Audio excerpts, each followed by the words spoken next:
All right, we should be live. And of course, there's a lot of existential questions about that, but right now you should be able to hear and see me at the very least. So please let me know in the chat if that's the case, and then we can get started tonight. We're going to talk about some things that are relevant to preparedness, but more in a large spectrum, right? So we're talking about things that could affect our future directly, especially because there are malicious forces working against us right now. And I want to share a lot of that information with you because we're going to talk about what's happening with X. It's been under a cyber attack throughout the day, as well as in general under attack, but today has been significant. And then we also have all of the recent attacks on Tesla as a company when it comes to the dealerships, the vehicles themselves, the owners of those vehicles. And then we also have the stock situation involving Tesla as well. And then you start plugging all those little data points together and you realize there might be more to this, right? This doesn't sound like something that's just happening on its own coincidentally. 5x5s are coming in. We have Bob Mills with the 5x5, Kevin Purdy, 5x5 as well. Heart Gold 556, good to see you. Hello. And we also have ND Prepper 87. Good to see you, brother. 5x5 coming in right there. So I know that we are good to go. We got trustworthy, excellent people in the chat tonight. So I'm going to give you just a quick overview of what we're going to talk about. And hopefully you want to stick around and listen to it because there's some very interesting parallels between what's happening right now in our country and what has happened in other countries, especially around political cycles involving certain characters. When I say characters, I mean, you know, billionaires that tend to not get along with each other. But some of them have a, let's just say, motivation to destabilize the United States as a whole. And as it comes to being a prepared citizen and wanting this country to prosper, or at the very least maintain a level of stability, that is against your best interest. So you should be aware of it. And I don't know what list I might be put on because of all this, but you know what? Probably on them all anyway. So let's just get going. We have a lot to talk about. David Baise, good to see you. Good to see you as always. And I want to touch points on a couple of things real quick. So relevant things that are just really like quick bullet points I want to touch on. Trump to sign disaster relief order, putting states and localities in the driver's seat of catastrophe response. So basically, we're moving FEMA from the federal level and putting it into local and state governments. So that way there is an immediate response that's more direct to the local disaster area, which I think is probably the better option because we know FEMA has been very ineffective over the years when it comes to disaster response. And of course, this is very relevant to preparedness because most of what we prepare for is disaster related. It's probably the biggest thing you'll face in your life, something that comes from nature that you have no control over. But there are those other existential things that we like to keep in mind just because, you know, there's weirdos out there. But first off, President Trump is set to sign an executive order Monday that will put states and local jurisdictions in the driver's seat of preparing and responding to disasters. This order restores state, local, and individual empowerment in disaster preparedness and response and injects common sense into infrastructure prioritization and strategic investments through risk-informed decisions that make our infrastructure, communities, and economy more resilient to global and dynamic threats and hazards. Details on the order obtained by Fox News Digital show. The order emphasizes the roles of states, localities, and individual leadership over federal leadership while preparing for and coping with disasters, such as flooding or fires, and will streamline federal functions so local communities can more easily work with federal leaders in Washington. So to me, it makes a lot of sense. It's called We're also establishing the National Resilience Strategy, which will outline the priorities, means, and ways to advance the resilience of the nation. So a lot of things are being put into the idea of preparedness coming back down to the local level and the state level. And I think that's actually a good idea. So I wanted to touch base on that because I think it's what we need in the sense of knowing what our community actually needs and what we need to prioritize, right? People in North Carolina during Hurricane Helene knew what they needed and knew what areas needed to be accessed first and more immediately. And of course, the federal government has no idea, and they come in and they start demanding things that aren't necessarily reasonable. So there's a lot of reasons why I think this is the right move. And then just so you're also aware of this, because it is relatively recent news, Canada just basically elected a guy to be prime minister, or at least the Liberal Party did, to be the next prime minister to replace Trudeau, who's basically a globalist banker. And that's going to be very interesting throughout tonight's conversation because I'm pretty sure, just based on information, that this guy is one of them. Okay, one of the ones we're going to talk about here. And this guy used to run the Bank of England, I believe.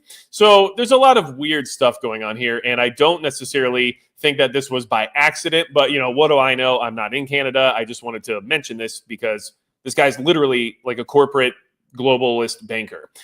And now he's going to be the next prime minister. And of course, Canada still has like another election coming up in October, which could come sooner based on a couple of different factors. And there is a more conservative candidate running as well, who's very popular and a little bit more friendly to gun rights and things of that nature. So if you are one of the awesome Canadians that hangs out here, I'm hoping the best for you. But in the meantime, this is your guy who is one of the guys. Okay, so now, I think it's called the governor of the Bank of England or something like that. Like he had that kind of position, which is not Canada, which tells you a lot of what's going on. Anyway, let me jump back in here. Kaltenberg says Canada Prime Minister general election is later this year. Never mind.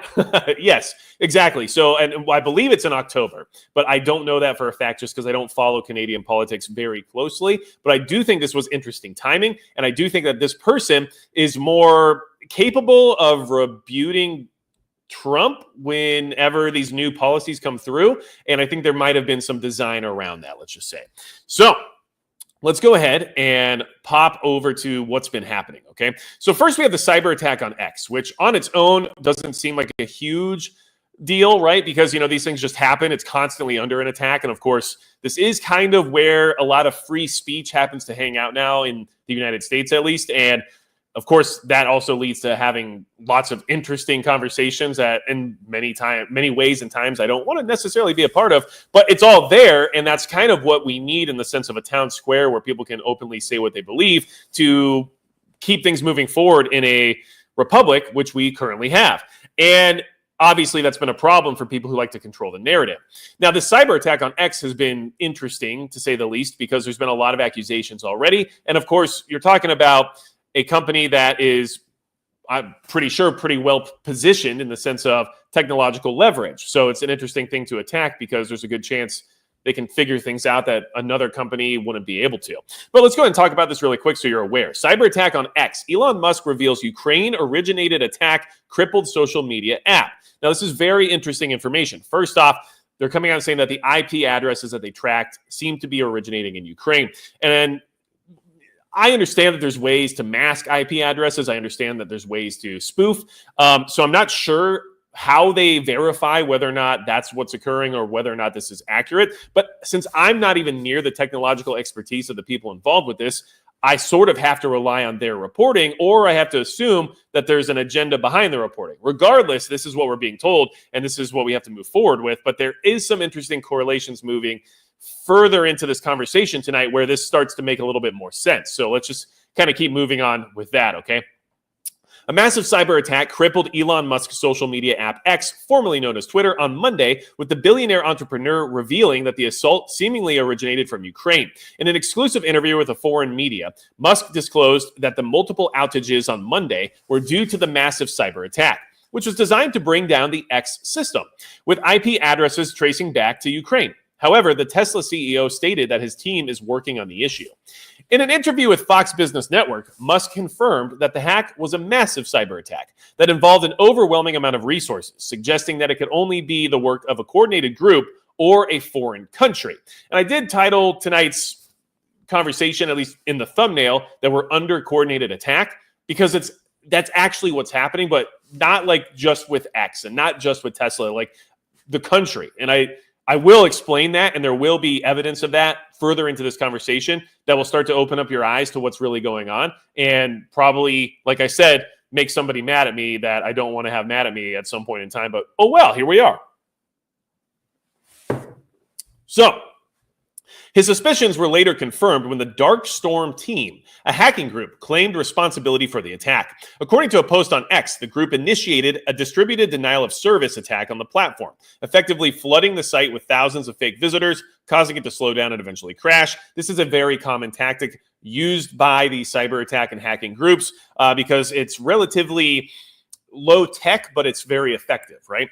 Now, Well, we don't know. We're not sure exactly what happened, but there was a massive cyber attack to try to bring down the X system with IP addresses originating in the Ukraine area, Musk said in the interview. The DDoS attack, described as a traffic jam on the internet, was designed to overwhelm the X system, rendering it inaccessible to users worldwide. Many users reported difficulties logging into their accounts, while others experienced issues with the site loading, with some receiving the error message, "Something went wrong, try again." Now, people say it exposes vulnerabilities and all this other stuff. And then, of course, everybody's concerned about the fact that this is coming out of Ukraine. And all that makes a lot of sense. And, of course, we should be paying attention to this. But there's more to it. So I wanted to go ahead and touch on that and let you know that that's what's being said currently. Now, let's talk about this dark storm group for a second. Okay. X is hit by massive cyber attack amid dark storm's DDoS claims. So, of course, they're claiming the attack.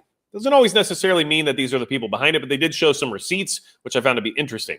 The Dark Storm hacktivist group claims to be behind the DDoS attacks, causing multiple X worldwide outages on Monday, leading the company to enable DDoS protections from Cloudflare. While X owner Elon Musk did not specifically state that the DDoS attacks were behind the outages, he did confirm that it was caused by a massive cyber attack. Okay? We get attacked every day, but this was done with a lot of resources. Either a large coordinated group and or country is involved. Tracing, which was a post on X that Elon Musk put out himself. Darkstorm is a pro-Palestinian hacktivist group that launched in 2023 and has previously targeted organizations in Israel, Europe, and the US. Now, I want you to remember this part of it. The pro-Palestinian part comes into play later on in the conversation, I guarantee you. So just keep that in mind. We're building a not necessarily evidence here, but we're building a bigger picture to have a better understanding of what is behind a lot of this recent information and these recent attacks. Because, like I said, there's some resemblances here, specifically related to India, that we're going to discuss later, that I find to be strangely parallel. Okay, today the group posted to their Telegram channel that they were conducting DDoS attacks against Twitter, sharing screenshots and links to the checkhost.net site as proof of the attack. Checkhost.net is a website that allows visitors to check the availability of a website from different servers throughout the world. The website is commonly used during DDoS attacks to show that an attack is taking place. X is now being protected by Cloudflare. We all know how that works, because certainly you go on some sites that make you click that little verify you're a human button. Okay, hacktivists have demonstrated time and time again their ability to disrupt massive technology platforms using botnets and other resources. Okay, this is going to be an issue moving forward. It will maintain being an issue. Now, Darkstorm is interesting. And like I said, highlighting the pro-Palestinian aspect of this is important. So, and one thing I just want to mention is, regardless of your stance, if you're pro-Palestinian or if you're pro-Israel or if you're in between or you don't affiliate at all or whatever it is, regardless of all that, this is all affecting this country directly, which means it affects you directly. So you should just have an understanding of what's happening here, regardless of your political stance. At least that's my opinion on it. And I do want to jump in the chat here for a quick second and say hello to some people. We have MX Fight 705 here. Don't VPNs hide IPs? You think a hacker of that scale would cover their tracks better? Well, I agree. That's one of the naysaying concepts of what is being said about it coming directly out of Ukraine. We assume that these people, being at the level they're at to be able to do these attacks, would have a way to mask their location or to spoof it or to make it look like they're coming from somewhere like Ukraine, right? But at the same time, we also have to understand that there are counter hackers out there, and we also have cybersecurity teams, especially working for a platform as large as X, that's so involved in AI and everything else, that I have to assume they have some level of cyber security expert that may be able to actually crack that more than somebody can in the sense of being a hacker. So I don't know. I'm just saying that, like, we have to look at it from both sides because we can't verify it. We're being told it came from Ukraine, and I just find that interesting because I doubt that they just, looked at the first thing that popped up for the IP address and said, oh, it's Ukraine. I'm sure there was more, of a thorough investigation there in the sense of like cyber forensics going on rather than just going with the first thing that they were told. So, but like I said, I can't verify that, right? Let's see here. Hudson Valley Prepping and Survival, good to see you. They say smash that like button, folks. And I would appreciate that. I'd also appreciate you hitting the subscribe button if you're new here and you like good information, which we do weekly. And if you hit the notification bell, you'll actually be told that these live streams are happening, because I have a feeling lately they're not being told to anybody. And at the same time, they're not even showing up on my channel's main page, which I find interesting because they probably should. But here we are, and it's probably because of the stuff that we're talking about. But what do I know, right? And of course, if you're on replay, crew, you guys are awesome. Thank you for always checking back in, and I appreciate seeing your comments down below because it really keeps me motivated to put out this information. So thank you for that. Now, let's go ahead and Mr. Nono says we just don't like Elon Musk and we don't have to. You don't have to. I don't care if you like Elon Musk or not. It's not about that. But what it is about is the grand scheme here. That's not just about Elon Musk. It's about destabilization, regardless of who's in power. But who's in power sometimes makes that destabilization easier and faster to achieve. Now, when you have roadblocks in your way, it becomes problematic. And why are there roadblocks, or what would I consider there to be roadblocks? Well, I'm going to explain that, I promise you. So let's go ahead and jump over to this Dark Storm situation and just give you some ideas about their affiliations, okay? So Dark Storm, or Dark Strom, is actually what they, I believe, call themselves, but they're known as Dark Storm otherwise, okay? Methodology neutrality. The information in this document is a result of OSINT, open source intelligence investigations. These sources are of cyber origin from open sources. The sources have been correlated, validated, and qualified as trusted sources. This insight is analysis from a strictly cyber perspective. The whole content strictly respects the principle of neutrality, which is fundamental to the research carried out. And it's about Darkstorm, okay? Created in September of 2023, unconfirmed. Remote access, data infiltration, ransomwares, and unpredictable DDoS attacks are their strategies. Their motivation are financial, geopolitical, mainly pro-Palestinian, unconfirmed links with Russia, highly likely, strong partnerships with other groups. Characteristics: ideological and financial threats, targeting of critical infrastructure, possible nation-state links. State actor, okay? Keep that in mind as well as we move forward. Possibly Russia? Sure. But could that be anybody in that region? I'm sure that would work as well. Regardless, a state actor would have the resources to pull something like this off, okay? And we also have the sectors of state organizations, financial organizations, and air transport of who they, generally operate within in the sense of attacks. And then their financing is sale of hacking services. Keep that in mind, okay? They're for sale, that you can pay them to hack somebody. And data stolen from the dark web, which they sell, a DDoS service and a target information dumping service. So you can pay them for a DDoS attack. You can pay them for target information dumping. You can pay them for their services, all right? And then they have these coalitions with other hacking groups, and this is how their structure works and everything else. Kind of an interesting article, right? But regardless, I just wanted to touch base on that to give you a little bit of a framework for this group who has claimed responsibility for the DDoS attack on X. And just to remember, they're very pro-Palestinian, okay? And they're likely a state actor, and they are for sale. They are mercenaries. Now, let's move on.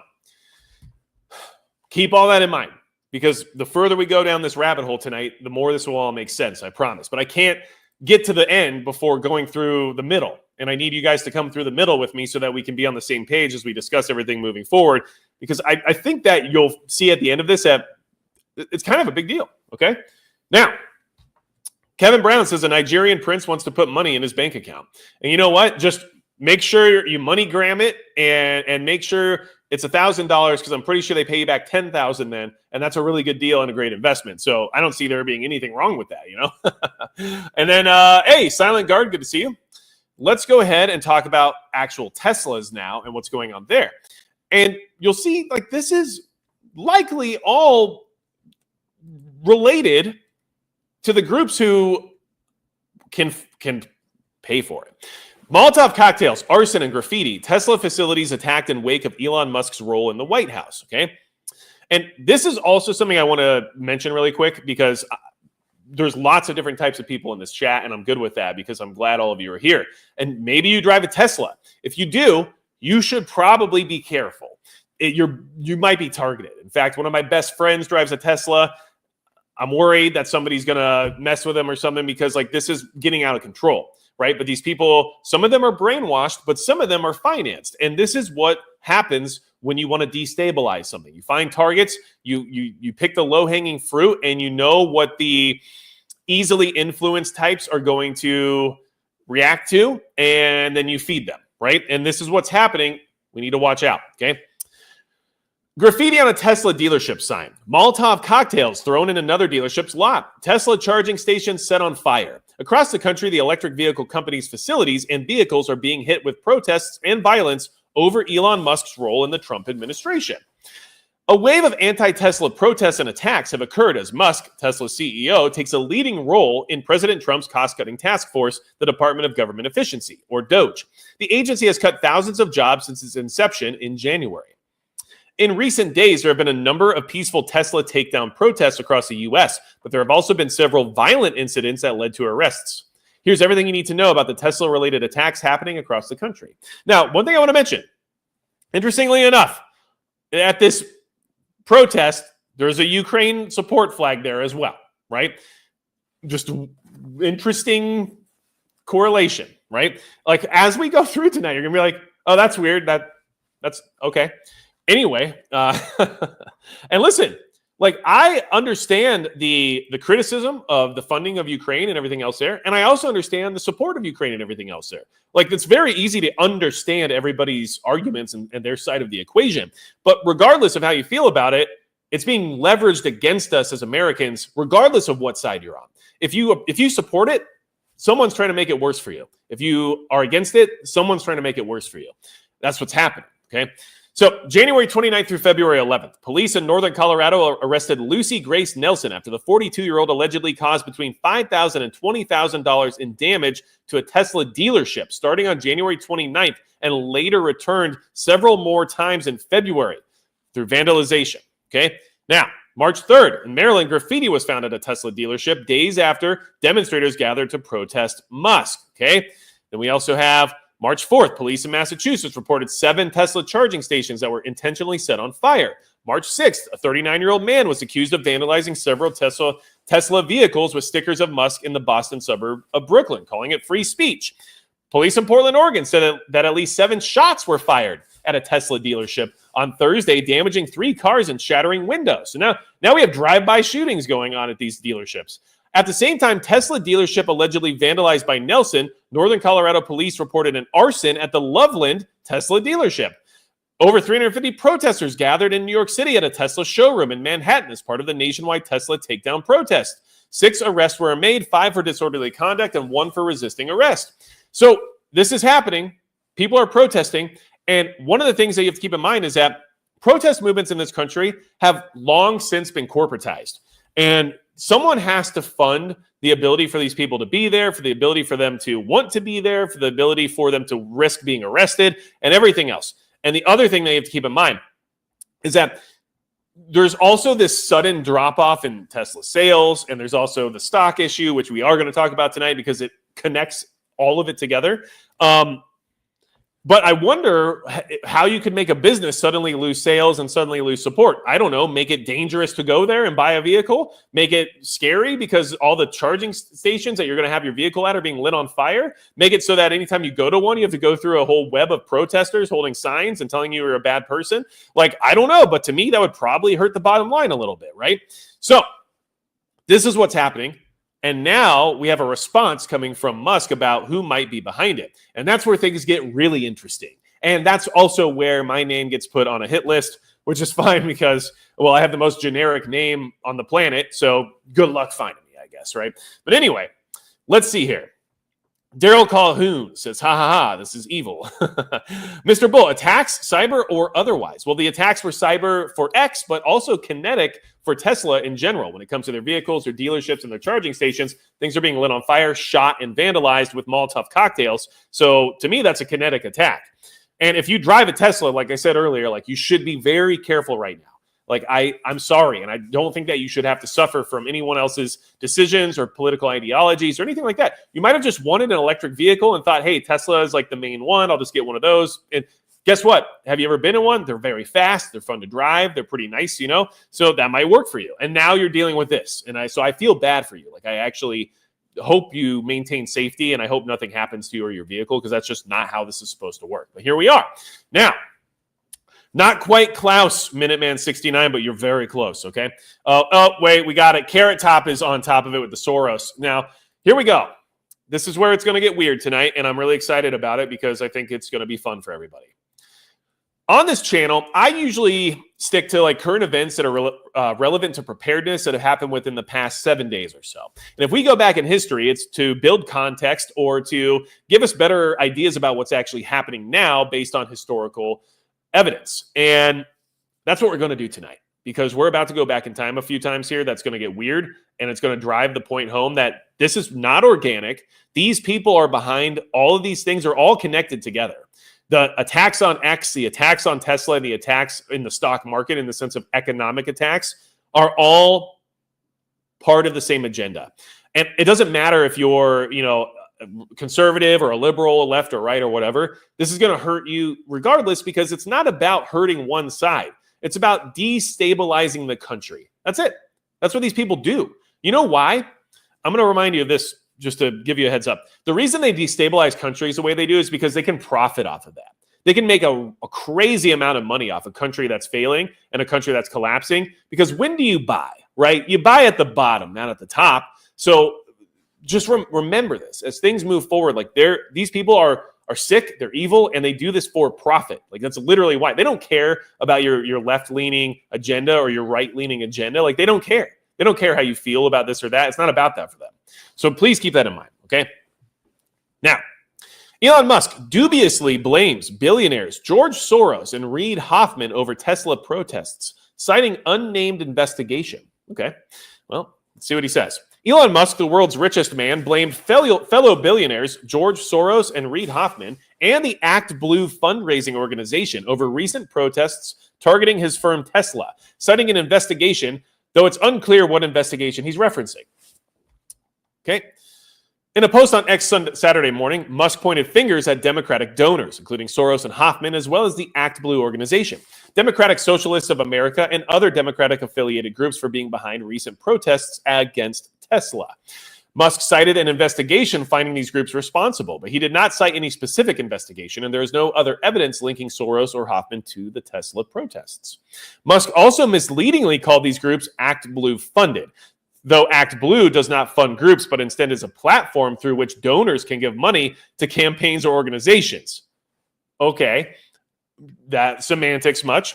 Musk reposted a tweet by right-wing influencer Mario Nafal parroting Musk's claims about Act Blue, Soros, and Hoffman, which vaguely cited X, the New York Post, and conservative outlet BizPac Review as sources, though a BizPac Review article about the protests only cited Musk's post as a source, and articles by the New York Post about Tesla protests do not state who is behind them. Okay. Tesla's been targeted by protesters angry at Musk and his Department of Government Efficiency's effort to slash jobs across the federal government. Now, this is the part that I think you need to keep in mind. The Department of Government Efficiency is a big problem for a lot of these people. It certainly is. I don't think it's because of the jobs being cut, though, right? I think we can all agree on that. It's because of the funding that is being cut. It's because of the money that's suddenly disappearing. It's because of the grift that is no longer accessible.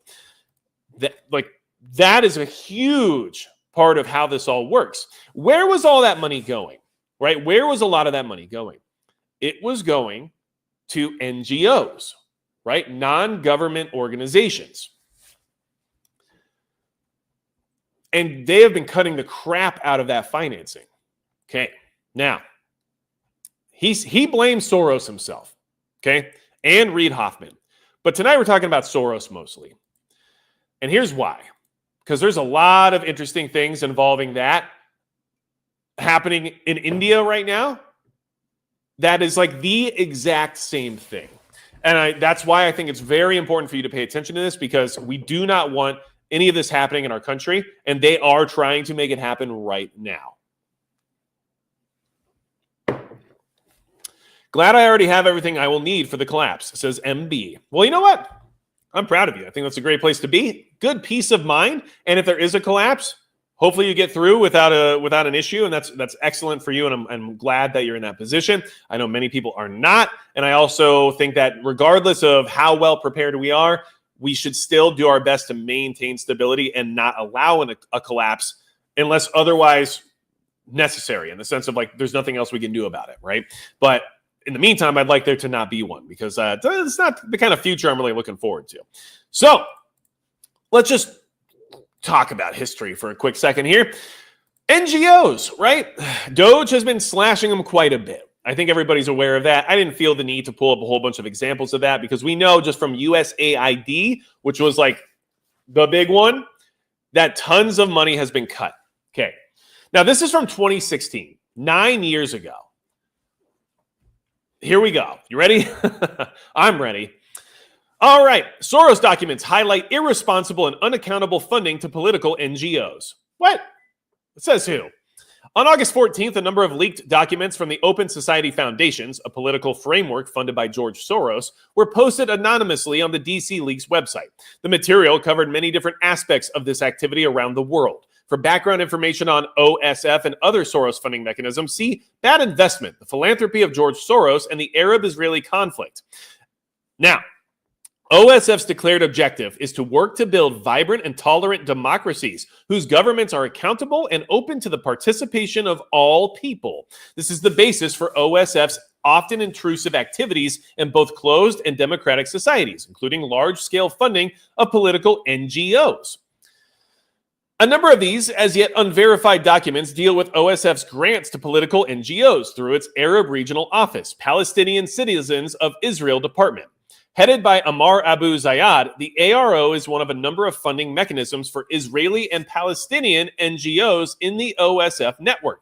The secrecy and lack of transparency inherent in the OSF's activities is highlighted in the ARO documents. For a variety of reasons, we wanted to construct a diversified portfolio of grants dealing with Israel and Palestine, funding both Israeli, Jewish, and Palestinian citizens of Israel groups, as well as building a portfolio of Palestinian grants, and in all cases to maintain a low profile and relative distance, particularly on the advocacy front. The list of ARO grantees is located here. The 2013 NGO Monitor report includes a number of Soros funding frameworks that are not included in the leaked documents, meaning that if they are accurate, the actual funding is significantly higher than indicated by this leak. The US-based New Israel Fund, funder of such politicized NGOs as Abdallah B. Tassalam, Breaking the Silence, and others, received $837,000, including for the advancement of Palestinian legal advocacy. In addition, ARO funds a number of Israeli NGOs in the NIF network, including some recipients that deny the legitimacy of Israel and Jewish sovereignty and are involved in demonization campaigns. Grantees include Abdallah, Mosawa, Mada al-Carmel, and Elam, which criticizes Israeli media for its coverage of the Nakba. In addition to direct funds, OSF facilitates lobbying efforts for its grantees in both the US and the EU. This supports amplifies the anti-Israel narratives and messaging for these radical NGOs, adding to the alienation between the EU and the Israeli public. Amongst the leaked files are instructions on pressuring the EU to adopt product labeling policies touted by many NGOs as the first step to EU-sponsored BDS and supporting Palestinian ascension to the International Criminal Court. On Iran, one of the leaked documents details how the Open Society Foundation is comfortable to ignore the human rights of Iranian citizens in order to promote a political agenda. Human rights defense work remains an important priority for the Iran program, but should not be pursued to the exclusion of all other work, including work on supporting better policy outcomes, such as support for a nuclear deal with Iran. Now, this right here was the leaked documentations that all came out in 2016 about the Soros Foundation's interactivities with NGOs and their funding and how they used them to influence and destabilize foreign countries. Now, let's go ahead and move a little bit further into that and talk about India. And we're going to get weird, but you're going to like it, okay? I've never said that to anyone before, I promise. So, whoops.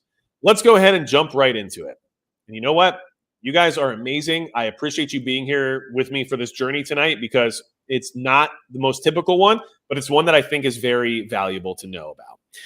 Economic terrorist Soros continues with Operation Remove Modi. Okay, now this is from 2023. There are going to be some weird parallels here. And this article, honestly, is what kind of got me started on this whole endeavor because things just started to look a little bit too coordinated, a little bit too organized for my liking. And then I started researching it more. And then I said, well, that's just interesting now, isn't it? So let's talk about it together. 92-year-old economic terrorist, which that's not my words. That's the writer's words. George Soros, while delivering a speech at the 2023 Munich Security Conference, opined that Prime Minister Narendra Modi will be weakened by the business troubles of Gautam Adani, whose companies faced a massive stock market rout after US-based short seller Hindenburg released a report accusing the Adani Group companies of stock manipulation, opening the door to a democratic revival in the country. Now, one more time, because I just want you to... Let's do this. I'm going to change the names to make it more apparent for why this is so weird, okay?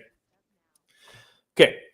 George Soros, while delivering a speech at the 2023 Munich Security Conference, opined that Donald Trump will be weakened by the business troubles of Elon Musk, whose companies faced a massive stock market rout after US-based short seller, any other name, released a report accusing Elon Musk companies of stock manipulation or started protests making their products unobtainable. Now, let's keep moving forward because it's not just that, I promise you. PM Modi would have to answer questions from foreign investors in parliament on allegations of fraud and stock manipulation at Mr. Adani's industrial empire, Soros said, noting that PM Modi had been silent on the topic. Modi and business tycoon Adani are close allies. Their fate is intertwined, Soros had said, adding that Adani Enterprises tried to raise funds in the stock market, but he failed. Adani is accused of stock manipulation, and his stock collapsed like a house of cards. Modi is silent on the subject, but he will have to answer questions from foreign investors and in parliament. This is not the first attack on India or Prime Minister Narendra Modi by economic terrorist George Soros. At the World Economic Forum at Davos 2020, Soros expressed nationalism, far from being reversed, made further headway. The biggest and most frightening setback came in India, where democratically elected Narendra Modi is creating a Hindu nationalist state, imposing punitive measures on Kashmir, a semi-autonomous Muslim region, and threatening to deprive millions of Muslims of their citizenship. Soros also pledged $1 billion to fund new university networks to tackle the spread of nationalism in his speech at the World Economic Forum in 2020 at Davos. Now, just to kind of review just that one chunk really quick, okay? So first off, he's correlating that a close ally of the prime minister, being a business tycoon who's having financial issues, is going to be problematic for said leader. At the same time, we're also talking about the fact that nationalism, a leader in the country who was democratically elected, even said so right here in this statement, went straight for, nationalistic ideas that Soros doesn't like, and that's honestly a problem. So here comes $1 billion to build a bunch of colleges in order to indoctrinate the youth to realize that this is all really bad for the country. So, No, couldn't happen here, right? Now, here's a little thing about George Soros. We know who he is. We don't need to talk about him. But we do have some things that I want to talk about, okay? The problem with the Open Society Foundation. In 2016, DC Leaks, a group of hackers hacked into the Soros files and released them. We went over those already, at least in simple fashion, but I just wanted to relate back to that for a second, just to give you an idea of where some of this information comes from, okay? Open Society promotes democracy and free markets around the world, activities which have garnered some enemies in former communist countries. The Soros communications reveal strategies, priorities, and reports on European elections, migration, and asylum in Europe. The documents also show that Open Society pumped millions into organizations supportive of Palestinian civil society organizations, including Adala, the legal center for Arab minority rights in Israel. Now, one thing I want to mention really quickly is, remember Darkstorm, the hacking group that has claimed responsibility for the attack on X here recently? Very pro-Palestinian, also for hire. Now, if you were going to be let's just say a foundation that wanted to leverage someone to do your dirty work for you, would you work with somebody that you already had ties with or probably had affiliations with or shared an ideological purpose with in order to fund somebody that would be reasonably considered an ally in the future? I don't know, but I'm just throwing that out there, that there's a lot of interesting, I guess, let's just say agreements here in the sense of ideology between the two. Now, underneath its rhetoric, it clearly shows that the organization was clearly devoted to the eradication of national sovereignty. And that's the big one. And I think you should definitely be paying attention to that. Think of Europe as we move further. A key Open Society paper, hacked in its entirety, described the Syrian refugee crisis as an opportunity to shape conversations about rethinking migration governance. Translation: use agitprop to flood Europe and the U.S. with evacuees. make the old borders and institutions irrelevant, and in the process create a world liberated from the restraints of constitutionalism, American exceptionalism, free market capitalism, and other obsolete isms. It is interesting to note that a 2011 document that was made public, which details the Open Society Foundation's efforts to encourage criticism of hardline opponents of Islamic radicalism. The 2011 document, entitled Extreme Polarization and Breakdown in Civil Discourse, is one of more than 2,500 files stolen from Soros. It literally talks about protecting the idea of radical Islam because of wanting to push this agenda of widespread migration via refugee programs, which this is the destabilization campaign. Like, this is what's happening. Look what's happening in England. Look what's happening in Germany. Look what's happening in Sweden. That's what they want here. And it is happening here, but we're just such a big country. It hasn't been as easily identified yet because the numbers still aren't quite as big proportionally as in comparison to these smaller countries, especially in the sense of tighter population centers. But this is what is happening. Now, this is all the leaks. There's an entire thing here where he basically demanded Hillary Clinton step in Tirana and do his bidding, and it's basically what happened. So this is all here. This was all leaked, but this isn't the most important part about this, but I did want to mention that refugee strategy because it's been clearly very effective over the years. Like I said, this article is from 2023. Imagine how long that information's been out, considering those documents leaked in 2016, and that document that stated that strategy was from 2011. A lot of damage has been done. Now, they have all kinds of pages. There's this leak here, it's a WikiLeaks released document, but it's a research study about Soros. Unrestricted warfare. Now, this is the part that I think is very interesting. And listen, I have other articles we're going to go into here very soon as well that even show more correlations and parallels here. Like, it's uncanny, which means it's what's happening. I don't know what else to say. But here we are. Unrestricted warfare. Chao Lang and Wang Jiangsu. Beijing PLA Literature and Arts Publishing House, February 1999. On page 48 of the research document, it states, judging by this kind of standard, who can say that George Soros is not a financial terrorist? All right.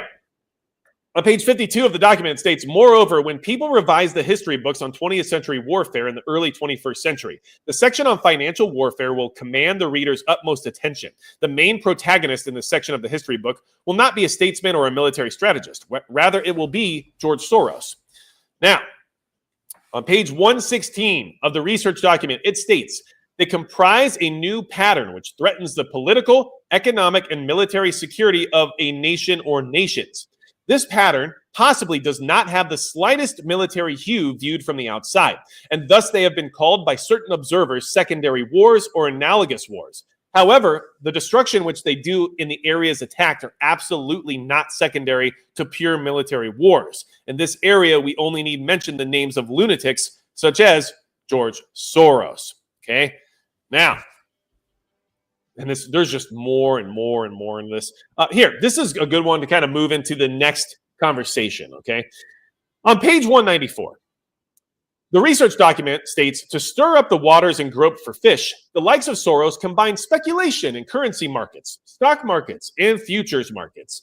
Also, they exploit public opinion and create widespread momentum to lure and assemble the jumbos, such as Merrill Lynch, Fidelity, and Morgan Stanley, and their partners to join forces in the marketplace on a huge scale and wage hair-raising financial wars one after the other. They often have a tendency to be violent, okay? Or most of these means are not by their nature military, but have a tendency to be violent. But the methods by which they are combined and are used certainly do not fail to inspire us as to how to use military or non-military means effectively in war. So, listen, there's so much going on here. And there's NGOs mentioned once again, as usual. We know that those have been directly attacked by Doge. Now they're having the retraction in the sense of biting back because they're cornered, right? In fact, the Open Society Foundation's Community Against Hate campaign, the George Soros NGO, has worked with CARE and its different branches in the U.S., in case you don't remember Arab Spring. But there's also another thing in here that I want to mention. Let's see here. We're mentioning the Indian government here. We're not quite there yet for more reasons than one. But there was another mention in here regarding the Ferguson riots being directly related to this type of activism. And man, if only I could find it right away. And of course, I could search it, I guess. But I was trying to. Oh, you know what? Here, let's give ourselves a little bit of our own medicine, right? We have to keep ourselves in check every so often, because there is a mention here of somebody who's in the Trump cabinet. So I think that we need to address that. Okay, here's a view of President of Hungary, Viktor Orban, in 2015. He accused the billionaire of pushing refugees throughout Europe in order to weaken it. It should come as no surprise, since Soros has teamed up with Obama and Rhinos Marco Rubio and Paul Ryan to do the same thing in this country. Now, Soros also helped fund the Ferguson riots and is working with liberal groups to get immigrants to receive U.S. citizenship so they can vote in 2016. Perhaps George wants to manipulate Europe's currency in order to rake in big bucks for other destructive projects. So first off, I think we've all had concerns about Marco Rubio for quite some time. So that's just my opinion. Second off, the Ferguson riots, we know all that stuff. BLM, everything else, we know it's all related to this. Now, remember what I said about how they manipulate the markets, right? And how they manipulate the currencies and the stock market and everything else. And that's a big part of what they do, right? Currency markets. And they like to combine speculation in the markets. And they also exploit public opinion, right? Now, let's talk about the next side of this. Tesla stocks plunge as Musk's political role grows more divisive. Now, we just talked about how Modi and Adani having their close relationship was tainted by the fact that Adani's business tycoon suddenly had a huge stock market crash and lost a lot of value. And that made it hard for Modi to deal with some of that being the prime minister. And interestingly enough, we're seeing the exact same thing occur here. And interestingly enough, well, I would say, just based on all the previous information we just went over, that it wouldn't be that hard for somebody in the financial position of George Soros to at least instigate a sell-off or instigate influence within the markets, right? And instigate public opinion and everything else related to how you drop the value of somebody's business. Especially if you just put out things that aren't necessarily true, but damage someone's reputation regardless, such as there being, fraud or whatever else there might be. So interestingly enough, here we are in modern times, March 10th, 2025, with a very similar parallel. Tesla shares plunged on Monday, hitting their lowest point since before Election Day, as investors register the impact of falling sales and increasing protests over the high-profile political role that Elon Musk, the company's chief executive, has taken on. The protests are increasing. Are they fabricated? There's some organic level there. Of course, some people truly feel that way, but they're going to be leveraged and taken advantage of and amplified for these purposes, as we've seen historically time and time again. At the close of trading, the electric car maker's shares were down more than 15% for the day and more than 50% from a mid-December peak. The day's loss was the biggest for Tesla stock since 2020 and far outstripped the 2.7% drop on Monday in the S&P 500. The steep rise in Tesla shares that followed Donald J. Trump's election as president and Mr. Musk's appointment as de facto government cost-cutting czar has evaporated, along with more than $700 billion in stock market value. Investors had hoped that Mr. Musk's financial support for the Trump campaign and his ties to the White House would benefit Tesla, helping to clear regulatory hurdles to the company's autonomous driving technology.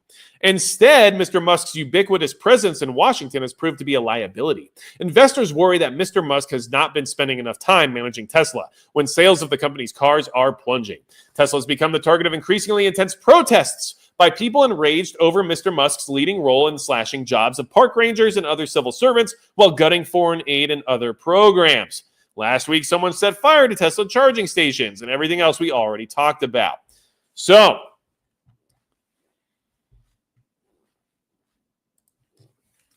parallels. Parallels indeed. Now, let's also look at a little bit more information here. Okay? Especially related to India. I'm trying to give you a heads up as to what's happening and where we're heading based on what's happening somewhere else that has these very similar parallels occurring.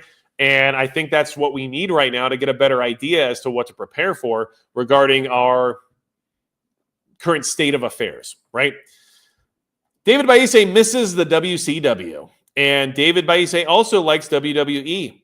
And Wooter Dude likes Gold Dust from WWF. You know what? I'm not going to lie. As a kid, my hero was Hulk Hogan, because why wouldn't he be? And I got in trouble because I jumped off a dresser and dropped my elbow on a friend's collarbone and snapped it when I was like 5. And so I wasn't allowed to watch wrestling ever again. This is what happens. Anyway, let's keep going. Here it gets really thick. So stick with me through the thick. I know you can do it. Okay. George Soros' name resurfaces in a Adani bribery case. Who is the billionaire and why does BJP often link him to Congress? And BJP is the political party of Modi. So here we go. And this, by the way, is from December of 2024. So only a few months ago. So this is all happening simultaneously, and it's all taking the exact same trajectory, which is why I want you to be aware of this. It's very important to me that you walk away from this conversation understanding there are forces at work who specifically target the idea of national sovereignty and do not want you to have it and do not want countries to be countries, which means they have to eliminate the United States because we're the most powerful country in the sense of having a constitution that keeps us sovereign over any other country that's around.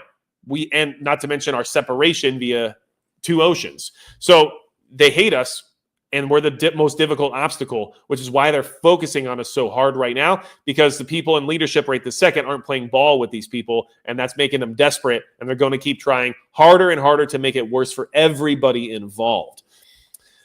The Bharatiya Janata Party, who knows if I said that right, has leveled serious allegations against Lok Sabha leader of opposition Rahul Gandhi, accusing him of being aligned to international forces purportedly working to destabilize India.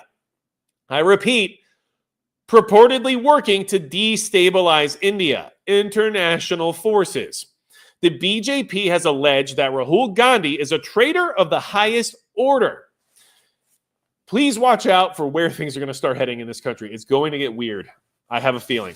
The ruling party has leveled up its attack against the Congress over the controversy around the U.S.'s indictment against Adani Group chairman Gautam Adani in a bribery case. The Saffron Party alleged that the Congress was carrying forward U.S. billionaire George Soros' agenda to destabilize India. Now, really quick, I'll just go ahead and share this for you. Okay. When was he indicted by the U.S.? Because I thought that might have some relevance. On November 20th, 2024, U.S. prosecutors indicted Gautam Adani, along with 7 others, for their alleged roles in a multi-million-dollar bribery and fraud scheme involving plans to develop a major solar power plant. Now, first off, I find that interesting because it's also related to solar power, which is also another Musk thing, but whatever. But the other thing here is that this happened under the Biden administration and the Biden DOJ. So keep that in mind because that there's probably some relevance there to why it went through the way it did. I'm just throwing it out there, okay? Oh, wait, that's not the right one. Hold on. Back to the other one. Can't have that one yet. It's not dessert time. Okay. The allegations of the BJP came after Congress linked Gautam Adani with Prime Minister Narendra Modi in their bid to voice protest against the central government over the treatment of Adani issue, demanding the constitution of a joint parliamentary committee into the matter. The Grand Old Party has ramped up its criticism of both the Adani Group and the government after charges were filed by the U.S. Department of Justice. Gautam Adani and his nephew Sagar and another key executive are accused of orchestrating a scheme to pay $265 million in bribes to Indian officials to secure contracts for supplying solar electricity, which was expected to generate $2 billion in profits over 20 years. The Adani Group has denied the allegations, calling them baseless. Could they be true? Sure. And if they are, then they probably should be held accountable. But still, the parallels are there, and I still think this is very relevant based on how these things are evolving, very strangely. In a presser last week, BJP MP Sambit Patra referred to grave allegations raised by French investigative newspaper Mediapart, which raised several claims against the OCCRP and its funding sources in a report. He also shared an AI-generated split image of Rahul Gandhi and George Soros with the slogan, Rahul Soros Ek Hai. The BJP on Sunday alleged that former Congress President Sonia Gandhi has links to an organization financed by the George Soros Foundation, which has backed the idea of Kashmir as an independent nation. Oh, weird. National sovereignty. We don't want that, remember? This association shows the influence of foreign entities in India's internal affairs, the ruling party said in a series of posts on X. The BJP said Sonia Gandhi, as the co-president of the Forum of the Democratic Leaders in Asia Pacific Foundation, is linked to an organization financed by the George Soros Foundation. And this is all their evidence here that they presented, showing that it was, financed by the George Soros Foundation and everything else. Okay. Union Minister Kiran Rijiju today termed the alleged links serious and concerning. We want to run parliament. I want to clarify that some issues are politically driven, but if powers outside India are trying to defy India and fight against India, then there are serious concerns, he told reporters before the resumption of the winter season. Then it goes through and tells you about who George Soros is and how is he linked to India and all these other things. His connection to India surfaced in 2023 when U.S. short seller firm Hindenburg released a report alleging Gautam Adani improperly used tax havens and flagged concerns about high debt levels at the company. Everything else goes through exactly what we talked about before, okay? Now, he went through and said Modi is no Democrat, and that the Adani affair could potentially lead to a resurgence of democracy in India. You see how they shape this narrative, how they shape this strategy, and how they move things forward. They use public opinion. They use the markets to manipulate the concept of failure or success, and then they push things in such a way that they get the people who are easily influenced by this type of information to get out there and actually make kinetic actions in order to make things even more destabilized, okay? So this is where things get very interesting in connection to what we're doing right now. And just so you're aware, we also had the protests against Modi in the same vein and fashion as everything else you expect. Thousands protest against India's Prime Minister Narendra Modi over arrest of his top political rival. Why did he arrest his top political rival? We'll tell you that in a second. But first, the Save Democracy rally, organized by an alliance of India's opposition parties, was the first major public demonstration against the arrest of Mr. Modi's chief political rival, Arvind Kejriwal, earlier this month. Save Democracy rally, we all know who funds that. We all know. It's like I don't have to even do it anymore, right? Like we all know. Now, Mr. Kejriwal, New Delhi's top elected official and prominent anti-corruption campaigner, was arrested by the Federal Enforcement Directorate, which is controlled by Mr. Modi's government, on charges his party and ministers accepted 1 billion rupees in bribes over the city's alcohol policy. Okay, now they're saying that's lies, just like Adani is saying it's lies when it comes to his bribery case and everything else. But the thing to keep in mind here is that this is the exact thing you should expect if we actually start to see arrests within our own government. If the DOJ goes after high-profile figures within the government or who used to be in the government and starts arresting them, this is exactly what will happen. An NGO or the Soros Foundation or whatever else will come in and finance protests saying that this is political persecution and that's wrong, even if there's evidence, even if we all know that these people are guilty, even if everything is very, black and white or clear as day. They will fund protests. You will expect, and you should expect to see demonstrations coming out to defend these people, and it will be funded by the exact same people who fund the Save Democracy rally, right? So this is where everything's going. This is exactly their MO. This is what they're working on. This is what they do, and they're doing it in India just the same as they're doing it here in the U.S. But what's interesting is that because we can compare the two, you can see the correlations are so similar that it has to be coordinated. It's organized, it's coordinated, and it's done for the purpose of destabilization in order to profit off of societal collapse.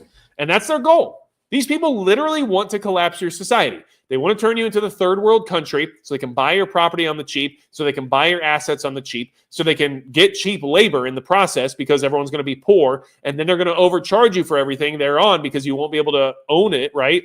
Right? You can't own anything, right? And then they're going to just keep doing it in every other country they can. And they're using the refugee crisis to do this. They're using the Palestinian situation to do this. They're going to do everything in their power to destabilize the country. And it's working in some ways, but we have to fight back, and we have to know who our enemy is. We have to know exactly what's happening and know that these things are not organic. And if people could stop assuming that this is just like a grassroots movement of people that are really mad about this thing, then you'll see it for what it really is. And then you'll understand that we need to protect ourselves, right? So this is it, okay? Now, Robert Larson says, screw them. And I say, screw them as well, okay? Now, I am trying my best to demonstrate this information in a way that is simple in nature, while also providing you with some additional context and information you might not have otherwise had.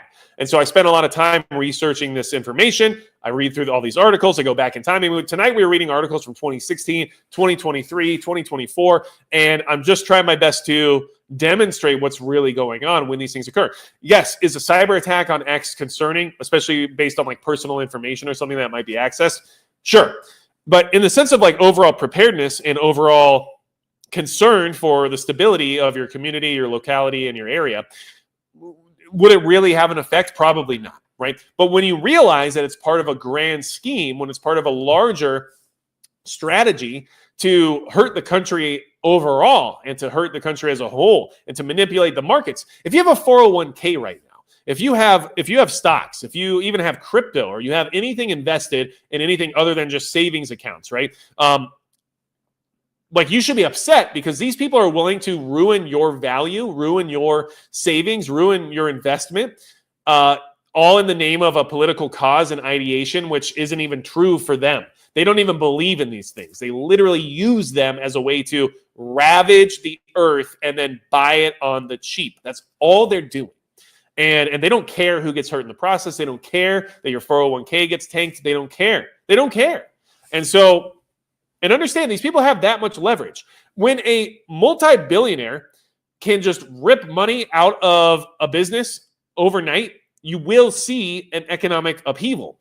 The problem is that they don't do it so directly where it can be easily tracked to them, because people are aware of certain people's portfolios and everything else. And of course, there's reporting and everything else that's mandated. But regardless, everything can be done via proxy. Everything can be done via shell accounts. Everything can be done through ETFs and everything else. Like, it's so deep and it's so intertwined, and they have so much leverage and power that it's unfathomable. So please be aware what's happening. Okay, we don't need to like do anything per se about this right now, personally, right? Like be aware, but there's nothing we can go physically do. But we should at least now use our minds with as much information as we can to understand what's happening to us. And then you can react more appropriately when these things occur, rather than just wondering what's happening or thinking of it as a one-off event, right? So that's my goal. And hopefully that did well for you guys, because I tried my best to put this together in a cohesive manner. And I know sometimes that's hard to do. Law of the minimum. Let's see here. Oh my gosh, my chat is freaking out. Okay. Gun break question. Would you put a Romeo 5 red dot on a mil-spec AR-15? It's close contact, wooded area, rifle, good old iron peep, or both. Romeo 5, good to go. I would run that all day on an old style or mil-spec AR-15. Sure thing. I've done that plenty of times, actually. I have a Romeo 5 right now on a 357 Magnum revolver. So there you go. And it's held up pretty well. But I like Romeo 5s. I think they work just fine for the price point. I think they're the gold standard for like a budget red dot sight, and I think you'd be doing just fine with that. So in my opinion, go for it. I think it's going to help you out quite a bit, and I think it's a good way to go. Robert Larson says $350 billion in cash. Let that sink in. And I believe you're referring to Warren Buffett in that regard. And yes, that is exactly what you should be watching out for as well, because that can be moved very quickly, and I can change a lot of things very fast. So I hope this was eye-opening. And listen, if this was, and you appreciate the amount of research and time that I spend on these conversations and I try to provide you with, please share this live stream and share this replay out to others, because I don't think it's getting shared very much. And that's just my opinion. And perhaps it's the topic at hand, because people might not be aware of what it is we're discussing at face value based on the packaging. But in reality, I think there's a lot of very valuable information in here that somebody would be happy to have if they knew what it was we were actually discussing. So any help I can get in that department, I would greatly appreciate, because, well, I don't think it's going to get out there on its own. That's just not how things work lately. I mentioned George Soros in my post on X about tonight's video. In my post, as well as with Elon and some other things tagged in there, just because it's the discussion we were having. And the post has like 1 like, and it's from a bot, and no one has seen it. And I've got over 2,000 followers on X, and it's like got 80 views. So like even on X, it's just like no one's like, it's not being seen. So I don't know what to say, but that's just the truth. Okay. Now, let's see here. People are very interesting in the chat, and I can appreciate it. David Baise, thank you so much. I appreciate it. And Robert Larson, well, I also appreciate the compliment. Thank you so much for that. I'm doing the best I can here, but you know what? I'm not the end-all, be-all, so do your own research. Make sure that you go into anything with an open mind, and try your best to remove your personal bias when you're absorbing information, because it's very easy to get politically, ideologically locked into something and turn that into wanting to believe something or not when you're reading it. And instead of doing that, try to have that open mind and be open to whatever new information might arrive. And that way you can make better, more formulated opinions, right? So if you guys want to be in the private chat tonight, that starts in about 10 minutes at 9:15 Central Standard Time. If you want to join, you have to hit the join button down below, because you got to be a YouTube channel member, or you got to be a Subscribe Star member to be in the private chat tonight. I'll put that link in the live chat right now. It's also in the description below, and that's $5 a month. And I do have new content coming out over there, as well as some, let's just say, special perks for some new things that I have coming very soon. So I hope that gives you a little bit of information without revealing too much, because I can't reveal it quite yet, but I am working on some new projects, and I think that'll be of interest for everybody. So if you want to join that, please do. If you want to join the membership down below, it's less expensive with a few less perks, but you can do that as well to be part of the private live stream. Nothing is hidden behind a paywall in the sense of relevant information, because it's just my way of saying thank you to those who want to directly support the channel financially. And I just do these private live chats as a way to do that. So keep that in mind. Anything else you need from me at all, you can go to magicprepper.com. And besides that, that's going to be it for Magic Prepper.